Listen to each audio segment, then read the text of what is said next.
kisses him. Is this a kissing show? Get your lips off Murdoch. Oh.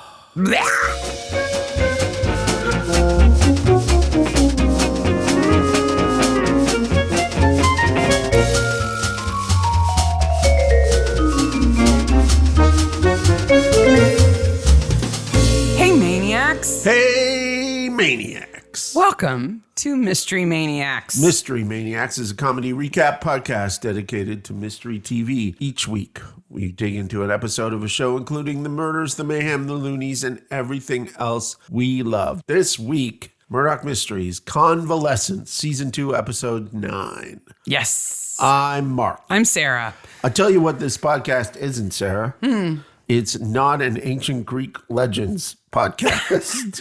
Myths and legends podcast. No, I have to apologize to everybody for my mention of ancient Greek mythology last week. And I screwed that up. So sorry to all the teachers who ever taught me some stuff. I really should have looked it up and refreshed my mind before I spoke. Ariadne, not Arachne, and all kinds of other things that I screwed up on. Yep. Sorry. You wouldn't believe how many ancient Greek classes I've had. Well, actually. And I've just lost them all, apparently. This is a spoiler podcast, and if you let your kids go into other people's dreams and send them warnings, they can listen to this podcast. They're creepy, but they can listen. Beware of them, but they can listen. Owen is the omen. I'm sorry. He is one creepy kid. Sarah has a theory. I'll mention. Which I completely agree with. It's a conspiracy theory that I will mention later. Yes. Original air date, the 17th of March, 2009. Eleanor Lindo directed this, and Paul Atkin wrote it. I'm just stoked about this episode. And I don't know if it's just because I'm in a super good mood or if it's just because this episode is so fun. I think it's because we're now kind of halfway through the Enid stuff. Yeah. Oh, Enid's almost gone. Somebody did mention to us that she does appear in 5 episodes, which she does. But I do believe the last 2 episodes she's in very minor parts or just flashbacks. Yeah. It's not active romantic entanglement episodes. Not kissing episodes. Oh! She kisses him. Is this a kissing show? Get your lips off Murdoch. Oh. No, I'm in a good mood because outside right now where we are in Indiana, it is just over 70 degrees, which means fall is coming. I had a pumpkin spice latte this week, thanks to you bringing it to me. I just found out that Frosties at Wendy's are going to start coming in pumpkin spice flavor next week. Yes, they will. I'm super excited. Just about anything pumpkin spice, I'm all about it. I'm not a Starbucks person, but just about any place else. I've got dinner in the crock pot. Yes. Like, that is so fall. It is fall. There is a Mississippi roast making our whole house smell nice right now. Maybe we should have fire tonight outside. Man, I don't know if we're there quite yet. Okay. I made snickerdoodles last weekend. I'll tell you one thing. It's 32 days to hockey, baby. It's only 3 weeks to the 1st of October, that stresses me out. That does not make me happy. Yeah, between now and the 2nd of November, because the 1st of November is one of those sort of alignments that I dislike immensely, which is it is the 1st of the month. Mm-hmm. It is a Wednesday. Mm-hmm. So, and it's the day after Halloween. Mm-hmm. So we tear down Halloween like that day. So there's all that. Yeah. Plus it's the 1st of the month, so I have to do my monthly planning. Right? Yes. Plus it's newsletter Wednesday. Yes. It's one of those days in which things stack up. Well, I'm sorry that you're stressed out by it. I am extremely happy. I know. I'm going to take the day off work, so it's really not all that stressful. I don't think I've ever mentioned that every Sunday I bake enough goodies of some sort to take at least 6 dozen of something to work on Mondays. Yes. Sarah feed most of the business school on Mondays with some kind of treats, and it is officially okay to make things with cinnamon in them now. Yes. Because it's not 80 degrees outside. We passed Labor Day. I can't wear my white shoes, but I can eat cinnamon. Speaking of food, this episode is all food related. Food, but not bad food. No good food. No good food. No. So right off the bat, first of all, just let me put a little teaser in here that we are going to end this episode with one of the best horrible movies I have ever found. If I could, we would do it at the top, but that's not how we do it. But it is so good, I cannot wait to get there. Teasing that horrible movie. If I'm rushing through the episode, it's because I cannot wait to get to the horrible movie. I really hope I haven't seen it, because if you're like... Even if you have, it's going to be epic. If you're going to be like, blah, blah, blah, blah, I'm like, oh yeah, I got the video of that. It's over there. I'm going to be like, then why didn't you never tell me? It's so bad. So right off the bat, we find out that there is an escaped prisoner from Kingston Penitentiary. Of course he's from Kingston Penitentiary. Joel Harris is on the run. Is that a color photo that Bracken Reed is waving around? No, but it sure looks like it. I think it's sepia toned, but it's obviously been photoshopped to sepia, and it's not completely desaturated of color. It looks a little bit like a color picture. Keep your eyes peeled. But Murdoch doesn't care because he's got a package. I got an Amazon delivery. He just walked straight through. From the Precision Optics Company. I'm kind of nostalgic for when packages used to be rare, like when you got a package in the mail and it was like special. So we get packages every day. Yep. So one time I got Sarah for her birthday, this sort of mystery in a box thing. It's right over there. Yeah. Yep. It was delivered in a literal wooden crate. And so I had to prep her. I was like, I bought you something. It's coming in an actual wooden crate. So you're going to need tools. Don't throw this away or worry that it's something that it isn't. Well, I remember I bought one for my uncle, and I had to call him and tell him it was coming because I didn't want him to be suspicious of the package because I knew it would look really sus in the mail. They do a super good job. Yeah. So he gets this box, and I mean, wooden crates, first of all, are just kind of awesome to get in the mail, but second of all, do you know the name of that shredded filling that's in the box? Do you know what that's called? The packaging cushion stuff? No idea. It's called Excelsior. What? That's what they call. That's what Stan Lee says. No.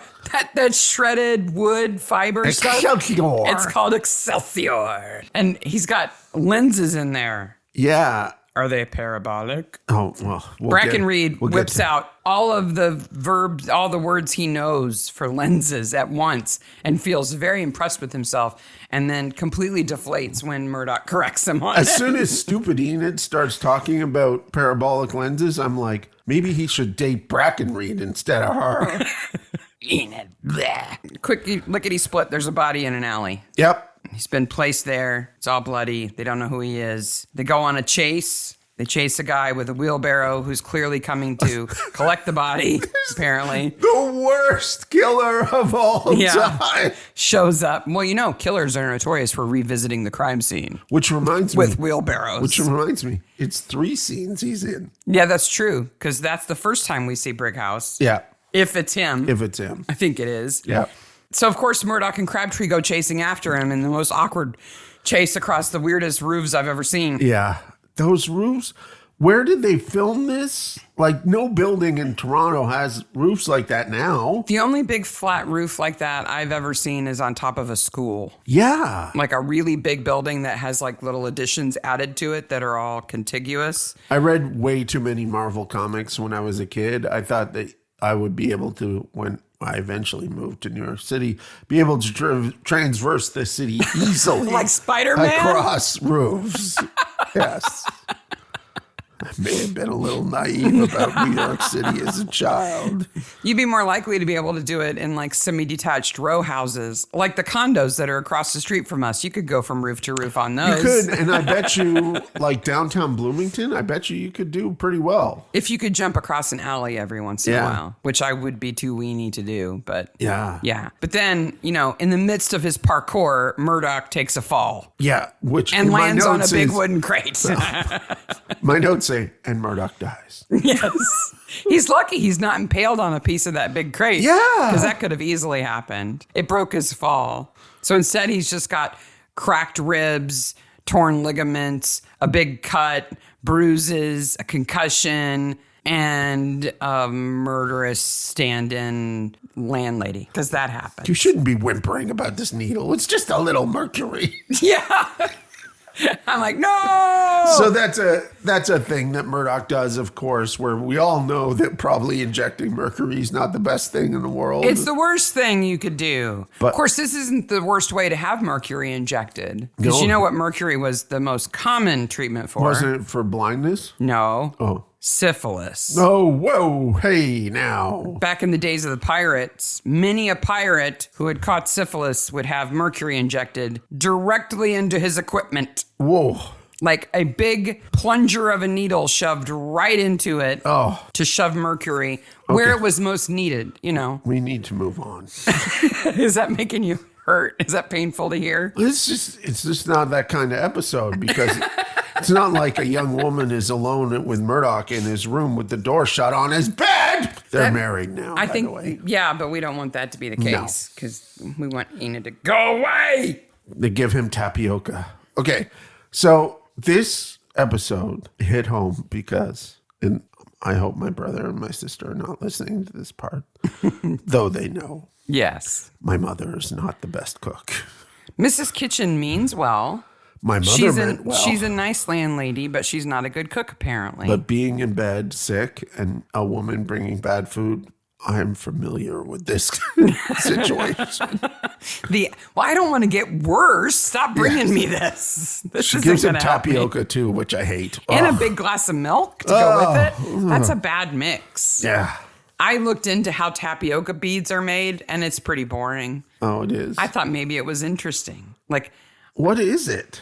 so it's tapioca starch, which is a lot like cornstarch. It looks like cornstarch. And you mix boiling water in with it, and it makes kind of a Play-Doh that you then roll out into ropes and then cut into small pieces and kind of roll around until it kind of polishes itself into a bead. And then you let them kind of dry, and then you boil them in sugar water. I think you should have had one of those big, huge straws sucking the tapioca beads out of Like it. boba tea? Yeah, like a boba tea. I always want to say Boba Fett tea. A cook she is not. No. But she says... No finer words could describe my mother. She says, let me know if you need anything. Just come tap on my door. This man can barely move. And she says, just come knock on my door. Yeah. Like, give him a little bell to ring or something. That's okay. He's got all the ladies taking care of him that he needs. He does. Between Enid and Julia and Mrs. Kitchen All and the her single good ladies. friend, Mrs. Burgess. All the single ladies. I think Mrs. Kitchen is a widow. And Mrs. Burgess is a fake. So, who She's knows? a faker, fakeston. But while he's recovering, Crabtree gets to pretend to be a detective. And this is like the first time Crabtree goes detective on us. I'm going to It challenge happens you many there. times. George is a detective. He doesn't pretend to be. Okay. He gets to temporarily be a detective. And I think he does a good job. First of all, that suit looks great on him. It does. George looks like... It's probably his one suit. Yeah. That he George wears looks to great court in and this funerals. episode. And you could tell a couple of things. One, you could tell George has been listening to Murdoch and learning. Oh, yeah, yeah. I sure. think with this plot, as we said, I don't know if it's the A or the B plot. The whole George and Higgins thing, I think they do awesome. Yeah, because they could be Laurel and Hardy, right? Oh, They it could could be a be couple Keystone of Cops. dumbasses plodding around, not solving a case. But they actually do a solid job. Now, Crabtree's a little full of himself initially. Yep. I'm going to solve it by noon or Yep. this afternoon or whatever. And Brackenreed has to say, well, if you solve it before it's time for us to all go get a pint, I'll kiss that parrot. Yep. Or does he say eat that parrot? I think he says kiss that parrot. Maybe. Because the parrot does not like him. The parrot that they find in the French restaurant that was owned by the victim who is missing part of a finger. Yeah. Okay. Well, The parrot is the second best character in the episode. yes, I agree. And luckily, the two best characters appear in a scene together. Mm-hmm. But meanwhile, Murdoch is still recovering, and Mrs. Jones comes to see him. Me and Mrs. Jones. No. We got a thing It's a bad thing going on. going on. I don't like her. I love how I've made that clear. Julia just ignores her. Basically. Yeah. But, later when Murdoch is really sick, Enid goes to Julia for help. That is a big thing. To me, that means Enid actually cares that he gets better and doesn't let her pride get in the way. Or it's part of the plot that we'll talk about. It very well could be. Yeah. But Mrs. Kitchen, though she is a nice lady and seems to actually care, apparently is not a very good housekeeper because there are mice in the house. And the mouse likes the tapioca. Murdoch needs to move. Needs to get another place. Needs to go to another place. And instead of the morgue of flirtation, it's the morgue of... Do you think Julia goes over the top here for Crabtree's benefit? Oh, I think she's playing with him. You think she's having fun? I think so. Because she always puts her face way too close to stomach milk, but she really does it this time. She's like, shallots. I have no doubt that her and Brackenreed over a whiskey in his room were like, and then I sniffed it and said it was shallots. I pretended I took a sip. Oh, yeah, I gave him the old, well, this is the real job starting now speech. And we get the first of Murdoch's Mercury opium dream sequences, too. Well, before that, we find out that he's eaten his own finger. Okay, not Murdoch. No. LaRue has eaten his own finger. We find out that LaRue is... Because Julia has it in some tongs and practically sticks it up Crabtree's nose.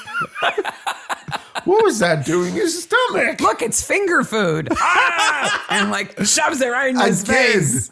Julia kills it. She has a good sense of humor. In this episode. She's having fun. And Murdoch in his silky, satiny, matching pajamas, dreaming about the two women that have torn his heart apart. Yes. So for this episode, I have a great picture for the promo materials of Murdoch in the silky pajamas with the goggles on. Just fantastic. That's not the right accessory to wear with your pajamas. No. So he's having some Mercury dreams with lots of running here. Yeah. And Enid goes, William, stop. These dream sequences must be weird to film because they have to act really weird in them. Yeah, because as an actor, you want to play the part as you're supposed to, but if you're playing that part in a dream sequence, it's got to be a bit different, right? Yeah. I can't quite put my finger on how, but it can't just be straight character. And then there's Olin, who's creepy all the time, so it doesn't matter. Yes. So Mrs. Kitchen is gone. Yes. Her sister has typhus. And the porters are here to pick up the luggage, which is, and we'll mention this when we go over all these, another reference to she's gone to see her sister is Rear Window reference. This whole episode is a reference to Alfred Hitchcock's Rear Window. I'd say the beginning also references Vertigo. Yeah. The fact that Murdoch is laid up in bed, that he's kind of sequestered, he can't go about his normal duties, and things are happening around him that he's not well enough to do anything about. Noises. People are telling him lies. The end fight involves a bright object. Yeah, it's total Rear Window. It's Jimmy Stewart's camera flash. If you've never seen Rear Window, by the way, stop listening to us and go watch it. What is wrong with you? Grace, it's got Grace Kelly. I have spoken at length, at least an hour, on Doyle's suits in that movie. Doyle is a minor character. He's the policeman, if you've never seen it. In that movie, and I love his suits so much. So Mrs. Kitchen is gone. Now, why Murdoch remotely accepts that Mrs. Kitchen would go away for an extended period of time, and long enough that it would require her to take trunks of things and not come and tell him she was leaving. She would have told him. She would have told him. She would have wanted her things. She would have wanted it. I did when he finds little Clapham Cook reference there. Clapham Cook there. I did think, because I'm this kind of person, later, how long has she been tied up? Long enough to be messy. Yeah. I was like 3 or 4 days. Yeah. She should be messy. I'm glad she's not, though. Yeah. Because that would be too much detail. Yes. Assuming that they must have untied her on occasion. It's not like she's going to fight. Yeah. Right? But I also don't think that scarf in her mouth is going to keep her from yelling loud enough for Murdoch to hear her. No. Anyway, we're jumping way ahead. Yes. Mrs. Burgess must be running a long con here, right? Yeah. She meets her name's Emily. Okay, she gets a letter. Okay, really, the very first thing is the cellmate of the guy who has escaped. Yeah. Tells him. Joel Harris's cellmate says, I stashed some gold at this address. Yes. So when Joel Harris escapes, he goes after the gold. Sends him a letter, sends her a letter or something. Yeah. Get a job at this address. She doesn't work there. Go to that church where the lady who owns that house goes to church. Make friends with her. Attend all the church socials until you become best friends so that you can go to her house and tie her up and pretend to live there so that you can investigate. This is an expensive con. And we can find this gold. That wig's pretty good wig. That would be expensive. I don't think so. It's covered by a bonnet most of the time. I suppose. But I also think Mrs. Kitchen's a very nice lady, so she would have made friends with the new lady at church fast and whatever. I'm with you, though. It should have been thought. They should have thought that Mrs. Kitchen was in the luggage. It would have been better if you thought maybe she was stuffed in a trunk. Maybe. Like there was just a trunk that was a little leaky in the attic. Yep. Little drip, drip through the ceiling. So the French restaurant is the crime scene. Well, Higgins is first to say it was a gang killing. Those gangs that attack French chefs. Yes. And we get to meet the parrot. The parrot. You go now. Tu es cochon. Okay. As a person who barely speaks French, all the French in this episode is absolutely correct. And I wanted to say, it's not mentioned here, but it soon will be, that Murdoch speaks fluent French. Mm-hmm. And the actor speaks French too. Like, as every good Canadian does, right? Bonjour. I think it's very important to them, especially now. Later on, you'll see there's more French later on. They have more interactions with people who are from Quebec and stuff, and his French comes in handy. But he's not part of that story in this episode. Nope. So, I spit on you. You call this vomit quiche? He's an awesome bird. That bird is awesome. You're a Polly pig. want a cracker. You go now. You get out. And poor Higgins. So Higgins grew up on the Gas Bay. That's where his mother's from. Do you know where that is? Gas Bay. It's Gasp. Oh. It's like no. Gasp? No. Gasp is in Gaspe. Oh. Accent aigu. Oh. So he's Gasp from the Frenchy part of Canada. It is the southern part of Quebec that is closest to the Maritime provinces. So he should speak fluent French too. Yeah, he says his mother's from there, so I would think that she would teach him a little more. Well, it is Henry. Yeah, she might have, and he didn't listen. It's like where the Atlantic Ocean becomes the St. Lawrence River. Okay, so he understands couchon. Yeah, and La Bonne Nuit, you know what that is? No. Oh, you don't? No. The Good Night. Ah, I speak no French, none. As long as I know it's who not Bonhomme that, is. As long as it's not that horrible French restaurant from Poirot. I spit at you. You go now. You get out. You go now. Okay, I think it's time we talked about this conspiracy because this is where Enid tries to be scientific. Here's my theory, folks. Speaking of the long con. This is one of those conspiracy theories that's right along the lines of we didn't really land on the moon because we know we did, but it's just kind of fun to think about. No, this is believable. It's That's far more possible than that. Yeah. I think it's possible that Enid and her son are pulling a long con on Murdoch and that they have been observing him enough to know what he likes and dislikes. My mom does codes too. And have shaped themselves into people who can insinuate themselves into his life, such as, oh, I built a telescope for Alwyn once. I say words like focal length and it makes you all excited. Can you say anything sexier to Murdoch than focal length and I built a telescope for fun? Oh, like what other things would only Murdoch find sexy and make his long eyelashes flutter? Like focal length? I was reading The Origin of Species for fun the other night before I went to bed, and you're like, what? If you said taxonomy, his head would explode. You're the woman of my dreams. No. I added extra cylinders to my gas-powered velocipede. I made an electric motor out of an eraser, an elastic band, and a cow. I can send Morse code in 4 languages. Like, ha! She's totally feeding him. I was so sad to miss the battery exhibit. Yeah. I think I love you. Okay. She also does something here. She feeds him like he's a baby, and it makes me want to slap her. Feeds him like she's a baby. His arms aren't broken. He can eat all by himself. Get back, woman. Sometimes in my notes, I make references to myself. In this section, I have Mark hates Rebound Town.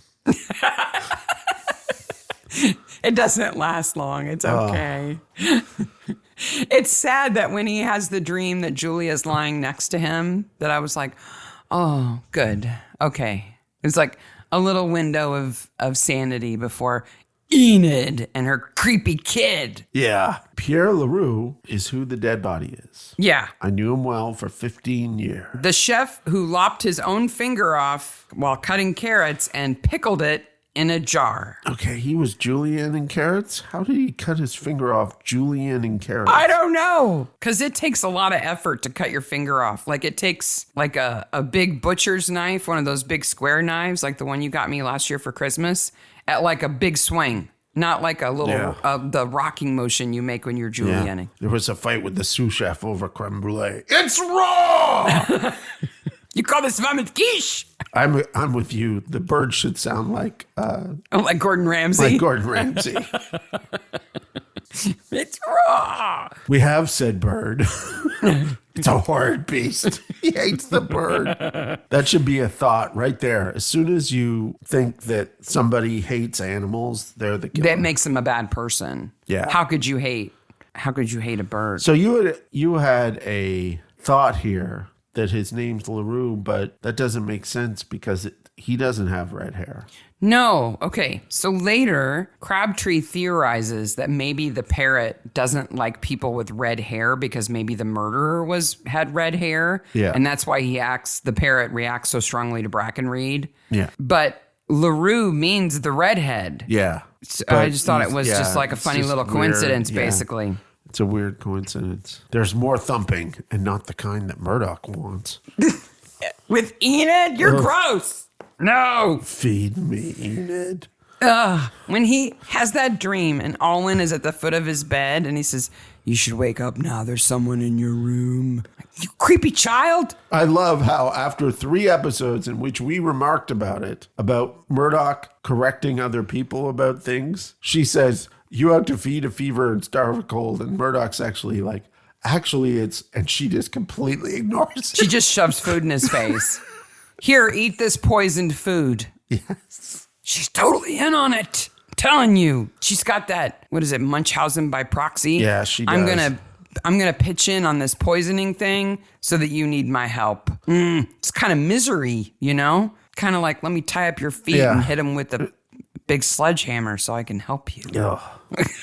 I like how Henry here is actually helpful in the investigation. Yeah, because he can speak parrot. George is making assumptions, and Higgins is like, you can't make that assumption about knives because chefs use knives. Mm-hmm. Murdoch's listening in the walls next door. All the rooms are mixed up in this episode. Yeah, I don't know what's what in this house, except there's upstairs and downstairs. But when Crabtree and Brackenreed come to visit and Murdoch in his big fever is like, there's thumping, there's people in the attic, they at least humor him and go up there and look. Yeah. Enid doesn't even do that. She just keeps pumping the poison food into him. Oh, shut up and eat this. It's worse than Mrs. Kitchen. But then Crabtree and Brackenreed are like the meddling friends who visit. Like if you have a teenager who's sick and their friends come and visit, and you're like, you shouldn't be here. You should go away. They always make it worse somehow. Yes. They like kick over the vomit bucket or something, you know, like just go, okay? Brackenreed puts his foot through the ceiling. Like, just get out. So Julia goes, I don't know why he has delirium. I'm only feeding him mercury and opium.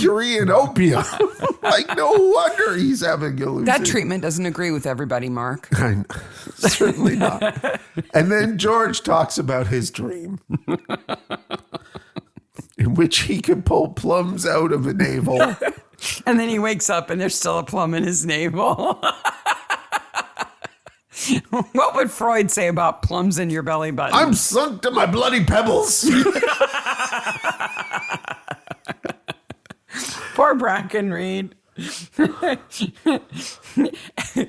That makes me think of that awesome scene in National Lampoon's Christmas Vacation when Chevy Chase puts his foot through the ceiling and can't leave. And so he puts on the robe and the old turban and he's just watching movies in the attic and crying. I see Brackenreed in a turban and a pink robe watching old movies. But then the best character of the whole episode shows up, and his name is Travis Struthers, the parrot expert. Struthers. We must go. We must do what he says. They hold a grudge in these things, you know. It's an African grey. Parrot knows when he's cussing you out. Yep. They made for life. The story he tells about the African elephant and the woman, about how they can both turn on you. One stormed at me across the veldt once. A woman? You're funny. Can I tell you about famous talking parrots involved in crimes? Yes, please. You know, I think we've talked about this before, and I'm getting some deja vu about parrots. I didn't search my notes. Anyway. There's no parrot in Midsummer. Not that I can remember. No. There is one parrot who gave a TED Talk. It's not a crime to give a TED Talk, but just as a side note, a parrot named Einstein. It's only a crime to tell everybody you did a That's TED true. Talk. Did not stop talking about your TED Talk. Einstein the parrot, who knows 200 words and gave a TED Talk. Yes. Is also famous for watching his owners take showers and saying things like, "Look at you, you're all wet." Okay. And saying bombs away every time he poops. No. I don't want that bird in my house. Nope. Let's talk about two. It's bad enough we have the cat that won't stop screaming. She just yells all the time. And sometimes she says, "Hello!" It's weird. She's 15. I think she's a little crazy. Anyway, two parrots involved in crimes. Yes. I think there's a third parrot who probably witnessed a murder but didn't get to testify. Okay. That we might have mentioned in some other story. Maybe. Some animals involved in We're 177 in crimes. episodes in. I think people will forgive us for repeating. But these two are great. Did you know what the word clue's from? Sorry. In 2015 in Agra, India, a woman and her dog were murdered in a botched robbery. And her parrot, whose name was Hercule, identified the nephew. Nice. Yes. That's a story right there. When the police came to the scene, they brought the nephew for questioning or something. The parrot and the nephew saw each other, and the parrot started saying, "No, get out. Don't get out," in the wife's voice. Yep. The murdered woman's voice. And they were like, "We need to talk to you some more, nephew." Yeah, that's chilling. So the parrot didn't testify, but he may as well have. His name was Hercule. And his name was Hercule. Which is awesome. That's fantastic. The other one is even better. In 2010, the Colombian police they performed like the biggest raid on these drug gangs that they had ever done, like successfully, like really big successful raid. And the reason why they hadn't been successful before was that these Colombian drug gangs train parrots to identify police and yell things like, "Run, run, you're gonna get caught." When they see a police car. Wow. And so the police had to evade the parrots to perform a successful raid. Yeah. Okay. The parrots were basically accomplices. Yeah. But it's like they were lookouts. But it's a common thing for drug lords to do this. It's not like just one did it. Oh, it's common? There's a lot of them that do it. They train parrots to identify police. I think that's amazing. Yeah, that's fantastic. Very clever, but awful because they're bad people. They're drug dealers. That special chicken soup that Mrs. Burgess brings him looks like a bowl of egg yolk. Where? With puke floating in it. It's Enid's child. Alwyn's doing Alwyn things. He's off finding robots and stuff. Murdoch sees... Maybe he's hanging out with Joel Harris, the fugitive, because, they're all in cahoots. Murdoch sees that the mouse is dead. And I have, once again in my notes, Murdoch needs to find a new place to live. Maybe it's reddish hair or mutton chops. I want Struthers to be a returning character so bad. I do too. But spoiler, he never comes back. But he's so awesome. I've been drugged. With opium and mercury. So Murdoch finds Mrs. Kitchen tied up in another room. But she's barely tied up. I have a special drink for you. It's poison. Yeah. Knock, knock. And then there's the old lady fight to end all old lady fights. Even though I know Mrs. Burgess is not really an old lady. She's a middle-aged woman pretending to be older. Baby. Yeah. But he unties Mrs. Kitchen, but has her pretend she's still tied up. And then she whacks the crap out of Mrs. Burgess. She does. She goes to town. Yeah. Because Murdoch is in no shape to fight. He's like, get out, passes out. Because they've been giving him chloral nitrate. With a crowbar, she goes after him. Yeah, she really whacks her. Yeah. Which, Mrs. Burgess deserves. But not until after Murdoch has already sort of taken Mrs. Burgess out by shoving his night vision goggles on her.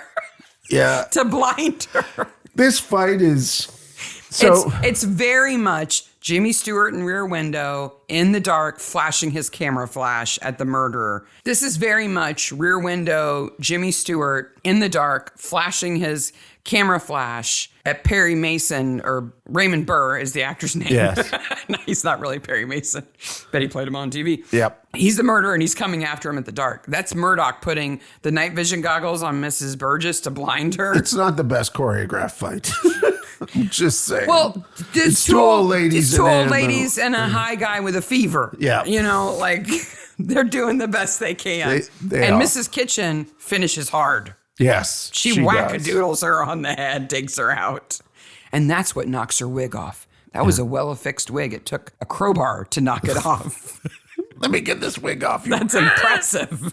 And then we get to find out that, okay, so Mrs. Burgess is not really Mrs. Burgess and that she's the compatriot girlfriend, whatever, of Joel Harris, the fugitive, and they're looking for the gold. And that the former tenant was very good with plaster work. Yes. Now, Murdoch's been in this bed for a week and he's just noticing this now. He's lived there for how long and looked up at the ceiling from that bed? Enid's poisoning him again. Eat this now. Drink this. Alwyn's like, do it, Mom. Do it. Do it. He'll be ours. I'm surprised she didn't try to move him to her house to take care of him. That's a very Enid thing to do, I think. Yes. I have in my notes, it wasn't bold, it was gross. Oh, when she kisses him? Yes. Oh, was that too bold? No, it was gross. He's sick. Leave him alone. Yeah. Wait till he's better to try to put the moves on him. He's incapacitated and cannot give consent. No, this is, yeah. Ugh. So Brighouse, the person that we've talked to twice, is the murderer. Yes. He's the one who killed LaRue. I couldn't bear the fights anymore. And an argument that got out of He control. put the finger in my salad. He acts like, oops, I killed him and then I didn't know what to do. But you also shoved a finger in his throat. Like you took a finger out of a jar and put it in his throat. Yeah, I think there was A little malice involved there. a reenactment scene that we just didn't see. Because it would have been too nasty. Yeah. Because he stabbed him in the neck? But what I like is, like I said, the whole plot with Higgins and Crabtree has a beginning, a middle, and end. Oh, it's a full case. They're the heroes. Yep. They solve it. So we haven't talked about the moment where George goes, let me just stare off into space like Murdoch does and come up See with if an the answer comes to me. No, it's not working. I'm imagining a montage, but it doesn't end with a solution. No. But then he does. But then he does. Yeah, it's very meta that he does that. He's like, Murdoch always does this staring off into space. Sees a mental montage in his head, has a little brainstorm. Yeah, that's comes so up with fantastically meta. Yeah. They're totally making fun of Murdoch. They're making fun of him, yeah. Because he's not there. No, he's in the clutches of Enid.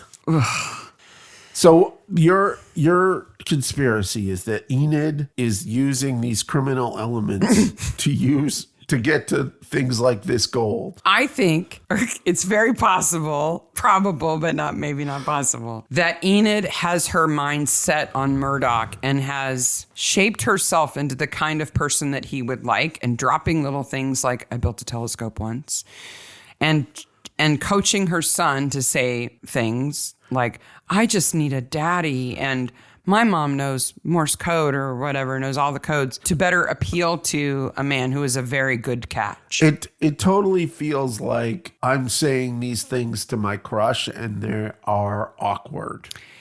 It's a little on the nose. It's a little try hard. But when she says, well, it's a shame they didn't even find the gold they were looking for. She's out for money, too. I can almost imagine that, because her dead husband was probably a criminal. Yeah. Obviously.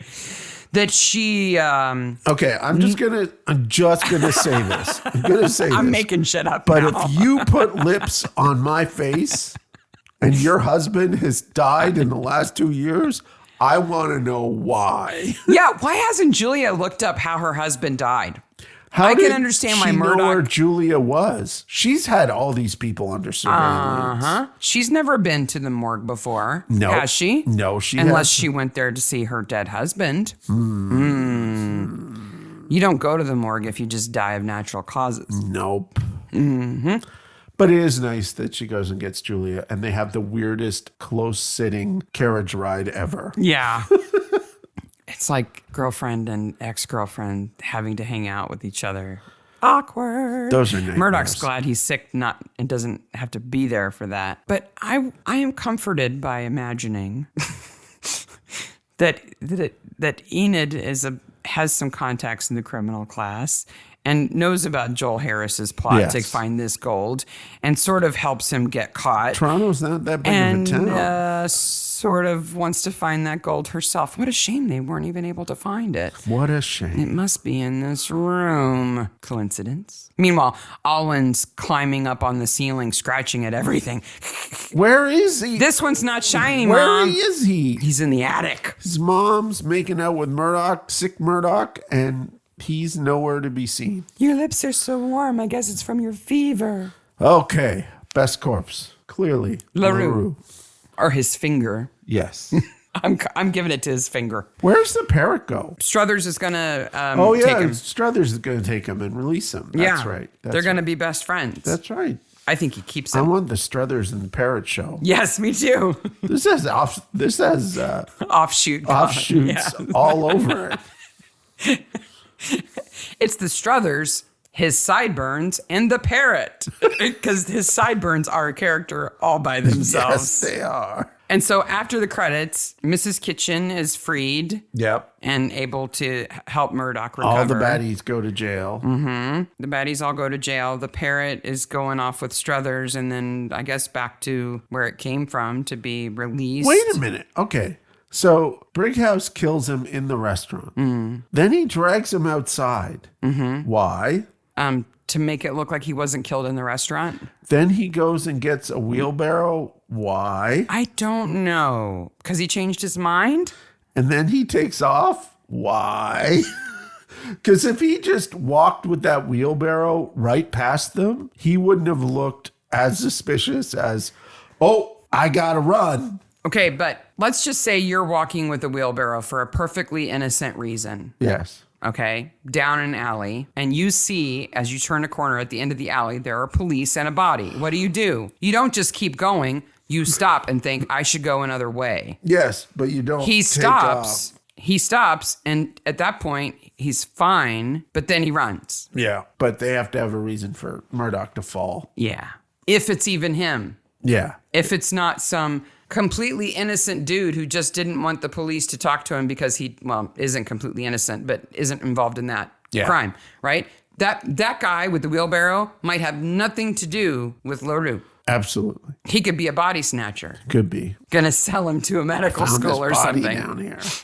I went to get my wheelbarrow and come back and get him so I could sell him. And there's people here. People here now. Yeah, I think that's a little anachronistic time-wise, but it worked. All right. We've all been waiting for this Is it moment. time? It's Is it time? It's like Christmas. I'm so excited. Horrible movies. Oh, it's a horrible movie. I wasn't allowed to see Sarah's notes. I'm Nope. not allowed to look at pictures. Oh, no. Not allowed to do anything like that. No. This is a 1988 movie. Okay. And Brian Frank, who plays... Is this a Canadian movie? I'm not saying anything. Okay. Brian Frank, who plays Joel Harris, the fugitive in this episode, is in this movie. Ooh, he's barely in this episode, so. Let me give you a little summary here. Okay. After a worldwide nuclear war, where 68% of the male population was wiped out and virile men become a rarity, a character whose name I won't mention, a scavenger and highly virile man is assigned to help rescue a group of fertile women kidnapped by humanoid blank. Wow. The parts of this movie have went on to be in parts of other movies that are much better. Like this is a little Mad Max Fury Road. Oh, let me give you a secondary summary here. Okay. Because it's just better. The more details, the better it gets, okay? Blank is the name of the hero of the story. He's a prisoner of the women who now run the USA after a nuclear biological war. Results of the war are that mutants have evolved and the human race is in danger of extinction due to infertility. Blank is given the task of helping in the rescue of a group of fertile women from the harem of the mutant leader. Oh, this is so Fury Road. Our hero cannot escape since he has a bomb attached to his private parts. What? Which will detonate if he strays more than 100 yards from his guards. What? The main character spends the entire movie with a bomb strapped to his crotch. I told you. It's fantastically awful. This is fantastically awful. And I have never seen this movie before. Okay, so I win? Yes. Okay, so now I can tell you that the starring role is played by Roddy Piper. Oh! The wrestler. The Rodster. And it is called... Now, Roddy Piper is in the movie They Live, which we both love. Yes. And is responsible for the line, I've come to kick ass and chew bubble gum, and I'm all out of bubble gum. He is fantastic in this in that movie, but he is by no means an actor. Okay. In this movie, the character's name that he plays is Sam Hell. Sam Hell. Mm-hmm. Okay. And the movie is called... Hell Comes to FrogTown. Okay, I've heard of that movie. Because the mutants resemble frogs. I've heard of Hell Comes to FrogTown, but I've never seen it. That's fantastic. We must now watch Hell Comes to FrogTown. So, Roddy Piper in the whole movie has this thing that looks like a chastity belt, like a metal bikini on. That says, on the front, it has stenciled on it, like property of the U.S. government, and has like two blinking lights all the time. Oh, wow. So even when he runs kind of weird because he's got this big metal bikini on all the time. That movie is horrible. And the frog people are so funny. They all look like Kermit. It's hilarious. You have to just... Look at the pictures on IMDb. Oh, it's awesome. Wow. This is bad. This is... And Brian Frank, who plays Joel Harris in this episode of Murdoch, plays one of the frog people. Oh. So he is in full prosthetics. Yeah. I know why I didn't see this movie. Because it looks too awesome to handle. It does look a bit too awesome to handle. Yeah, it doesn't hurt that all of the women who run the government who have taken him hostage also want to have sex with him because he's virile and they're fertile. There's a sign in the background that says, making babies is our business. Our only business. Yeah, because there's a government program to restart the human race. Oh, whoa, that is a chastity belt right there. You see the pictures. Wow. It says property of provisional government on it. Wait till you see the frog people. Keep going. Wow, okay. We have to put some of these photos in the notes from the show. We'll put this in the notes for the show. Wow, there are a lot of women who want to have sex with Roddy Piper. Yep. This is Roddy's agent came up with this movie thing. Yeah. Have you seen a frog person? No, I'm not. Keep going. Oh, they're fantastic. Wow. One of them has lipstick and earrings on. Yeah. He looks like it looks like Dame Edna as a frog. That's a drag frog. Yes. Right there. Hell Comes to Drag Frogs. Yes. It's called Hell Comes to FrogTown from 1988, and that is a point for me. That is definitely a point for you. Wow. Is it going on your must-watch list now? I am going to watch that movie. Hell Comes to Frogtown. Oh, that's your horrible movie for this week. Fantastic. That unbelievably good. And that is season 2, episode 9, Convalescence, Murdoch. You can find us on Maniacs, Mystery Maniacs on Facebook, Twitter, Instagram, anything else. If you find us on the YouTube, please subscribe and ring the little bell and like and all that good stuff. It does help other people find us. And a lot of people find us for the first time on YouTube. Absolutely. It's kind of the gateway to the podcast for a lot of people who are not big podcast listeners. So please do that. Next week, I'll try not to geek out too much, but it's a Telegraph episode. Telegraphs. September 18th will be released Murdoch Mysteries Season 2, Episode 10, Murdoch.com. Yes.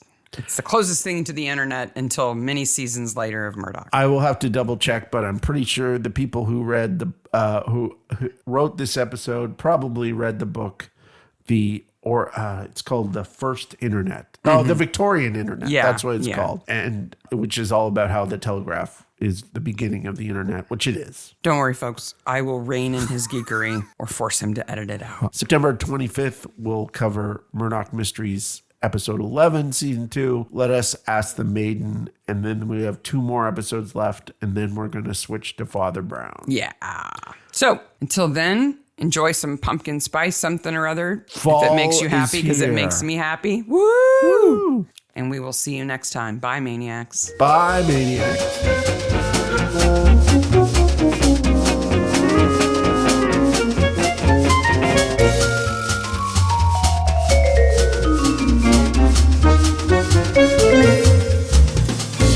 But this one, I mean, it's got the, what do they call that? The filler they used to put in packages before peanuts. No, it's got its own, there's a name for it. I have no idea. Oh, what is the name? You have to edit this out. Okay. Excelsior. That's what it's called. No, that's what Stanley Look it up. sees.